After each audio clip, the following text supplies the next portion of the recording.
মন্দ মৃত্যুর কারণ হলো চারটা। এক নম্বর হলো কি? নামাজে অলসতা করা। 2 নম্বর হলো মদ পান করা, নেশা করা। 3 নম্বর পিতা মাতার অবাধ্যতা হওয়া, মুসলমানদেরকে কষ্ট দেওয়া। এটা কি? 4 নম্বর হলো কি?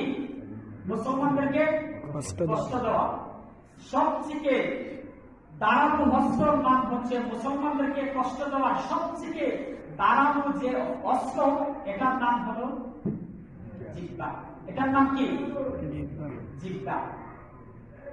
যে মুসলমানদের আমার জিহ্বা আমার মুখের ভিতর যেরকম ভাবে হেফাজত, আমার অপর মুসলমান ভাই আমার কাছে এরকম ভাবে নিরাপদ এবং হেফাজত থাকা, নাকি আমার জিহ্বা কয়েকটা কেটে দিলেই আছে? আচ্ছা, আপনারা দেখেন নাই যে একটা গরু আর একটা গরুকে গরুর জন্ম লাগে না?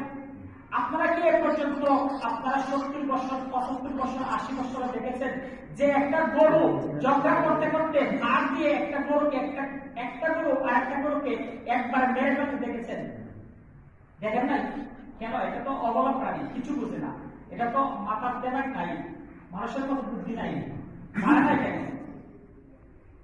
আচ্ছা, এটা তো অবলা প্রাণী। যে সবথেকে ভয়ঙ্কর প্রাণী বাঘ, সিংহ, ওরা জঙ্গলের মধ্যে থাকে। একটি বাঘ আরেকটি বাঘকে একবার মেরে ফেলতে দেখেছেন, শুনছেন? কেন করে নাই? এটা তো সবথেকে ভয়ঙ্কর। একটি সাপ আরেকটি সাপকে মেরে ফেলতে দেখেছেন? দেখেন নাই? আচ্ছা বলতো আশরাফুল মাখলুকাতকে মানুষ। আশরাফুল মাখলুকাতকে মানুষ। আপনি আমি কি আশরাফুল মাখলুকাত? আল্লাহ পাকের সবথেকে উত্তম সৃষ্টি, উত্তম সৃষ্টি। আচ্ছা এবার বলুন, এতক্ষণ যা উদাহরণ দিলাম একটাও কি উত্তম সৃষ্টি? একটা কি আশরাফুল মাখলুকাতের মধ্যে পড়ে? আপনি আমি আশরাফুল মাখলুকাত। এবার আপনি বলুন, আপনি কি আপনার জীবনে দেখেছেন একটা মানুষ একটা মানুষকে মেরে ফেলতে? দেখছেন? শুধু কি একটা? এরকম হরহর হচ্ছে, কিন্তু আপনি আমি আশরাফুল মাখলুকাত। আপনি আমি কি?